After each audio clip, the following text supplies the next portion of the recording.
dans notre rendez-vous solidaire, j'ai Fabien Marceau. Fabien, est-ce que tu peux te présenter?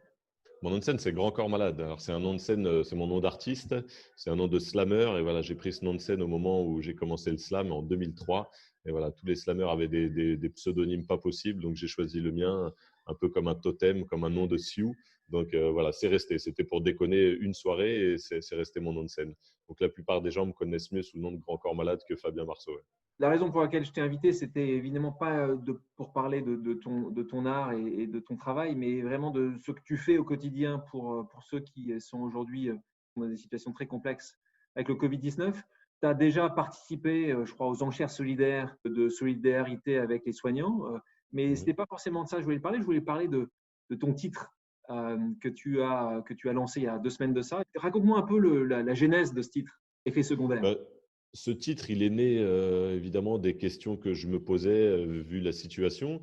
Il se trouve que ces questions correspondent grosso modo quand même à ce que aux questions que beaucoup de gens se posent, à savoir on est en train de traverser une crise sanitaire, sociale sans précédent. Et qu'est-ce qu'on va faire de tout ça? Cette crise, elle est là. On sait que c'est souvent en traversant et en se relevant de grandes crises qu'on peut progresser. Le texte, il parle de ça. Est-ce qu'après avoir tant perdu, on va gagner un petit peu? Comment on va progresser de cette situation-là et d'un point de vue écologique, d'un point de vue du rapport aux autres, donc d'un point de vue solidaire, d'un point de vue de nos habitudes de consommation. Voilà. Est-ce que tout ça va nous faire grandir un petit peu? C'est un peu ça les questions du texte. Et justement, par rapport à ce texte-là, toi, qu'est-ce que tu en penses quand tu parles d'effets secondaires? Est-ce que tu penses qu'ils vont rester post-Covid-19?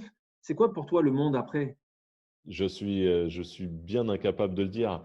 Bien sûr, j'ai envie d'y croire. J'ai envie de me dire qu'on a traversé une telle crise et ça nous a tellement bouleversés dans nos habitudes que j'ai envie de croire que ça va nous faire grandir, mais de manière pérenne, juste vraiment sur le long terme. Après, je suis un grand optimiste, mais des fois, j'ai des petits moments de doute où je me dis, voilà, quand on va sortir de là, on va avoir plein de bonnes intentions et on va avoir changé un peu nos habitudes pour aller dans le bon sens. Mais une fois que vraiment ce virus sera derrière nous et peut-être dans 2 ans, quand on aura trouvé le vaccin, qu'on n'aura plus peur de ce coronavirus, est-ce qu'on ne va pas retomber et foncer tête baissée dans tous nos excès, dans toutes nos erreurs? Donc malheureusement, je suis pas sûr. Alors je reste optimiste. Je pense que ça va aller dans le bon sens, que plein de gens vont se rendre compte de beaucoup de choses et qu'on va essayer de maintenir cet état d'esprit-là, cette solidarité-là qui est en ce moment envers les soignants, envers le service public, etc. Mais aujourd'hui, c'est presque facile d'être solidaire, surtout pour nous, les artistes. On est confinés, on ne peut rien faire, on ne tourne pas. Donc, c'est limite, c'est la moindre des choses. Alors, est-ce que cette envie de solidarité, au sens large, elle va rester présente une fois que tout ira mieux? C'est la question. Et tu sais que, comme dans le podcast, comme je t'avais interviewé, je t'avais demandé de me chantonner, de slammer quelques phrases. Est-ce que tu peux, pour nos spectateurs, slammer quelques phrases de cette chanson, Les effets secondaires? Non, j'en suis bien incapable. Il faudrait que je prenne mon texte. Je l'ai fait une fois. En fait, il faut savoir que là où je suis, moi, chez moi, j'ai pas de micro d'enregistrement, j'ai pas de studio. Donc, je l'ai enregistré sur mon téléphone. Voilà, j'ai pris le dictaphone. J'avais un téléphone dans une main pour voir le texte, un téléphone dans l'autre. Je l'ai enregistré. Je l'ai envoyé à mon pote qui, lui, a un studio et qui a mis de la musique dessus. Mais depuis, ce texte-là, je ne l'ai pas relu, je ne l'ai pas réappris. Donc, je vous invite à aller le voir, bien sûr, à aller l'écouter, à la fois sur YouTube et sur toutes les plateformes, puisque justement, tous les revenus de ce texte, de ce morceau, voilà, vont être, via la Fondation Hôpitaux Paris Hôpitaux de France, vont être reversés à l'hôpital de Saint-Denis, l'hôpital de La Fontaine et l'hôpital François Quesnay de Mantes-la-Jolie. Saint-Denis, c'est normal parce que tu as grandi, tu es né, tu as grandi dans la ville de Saint-Denis. Mantes-la-Jolie, il y a une raison pour laquelle tu as choisi celle-là? C'est pour ton… Oui, c'est pour mon pote, Jean Rachid, mon pote producteur, D'accord. qui lui est issu Et de de la Mantes, plus grande Mantes-la-Jolie. Jolie, issu du Val-Fouré, la plus grande ZUP d'Europe. Et au-delà de nos petits clins d'œil à nos villes d'appartenance, on sait qu'il y a évidemment 2 aspects. Il y a l'aspect financier. On va remettre un peu de sous à ces 2 hôpitaux-là. Mais évidemment, les revenus d'un seul titre, ça ne va pas chercher très, très loin. Et vu les gros moyens dont ont besoin ces hôpitaux, évidemment, on ne va pas combler le delta. Mais il y a un autre aspect qui est purement symbolique. C'est-à-dire qu'on sait que dans ces quartiers-là, dans ces villes populaires, eh ben, les hôpitaux sont encore plus en galère, plus en difficulté. Il y a encore plus de malades, il y a encore plus de morts. Et ils sont vraiment sur le front. Et voilà, j'ai eu des nouvelles, notamment de l'hôpital de La Fontaine de Saint-Denis, voilà, qui vit des périodes très, très compliquées. Donc, au-delà de l'aspect financier, il y a juste l'aspect symbolique de dire, les gars, on pense à vous. Voilà, on sait que vous êtes sur le front. Ce n'est pas avec notre titre qu'on va combler tous les besoins. Mais en tout cas, on parle de vous dans les journaux, on parle de vous sur les plateformes, on pense à vous et je sais que ça leur fait du bien. Voilà, j'ai eu la direction de l'hôpital qui a passé le message évidemment à toutes les équipes et voilà, ils savent qu'on pense un peu à eux, quoi. C'est déjà ça. Une autre chose que tu fais beaucoup pour essayer d'amuser les gens qui te suivent sur les réseaux sociaux, c'est justement, raconte-nous un peu tes enseignements du jour. Tu as commencé ça le premier jour ou pas d'ailleurs?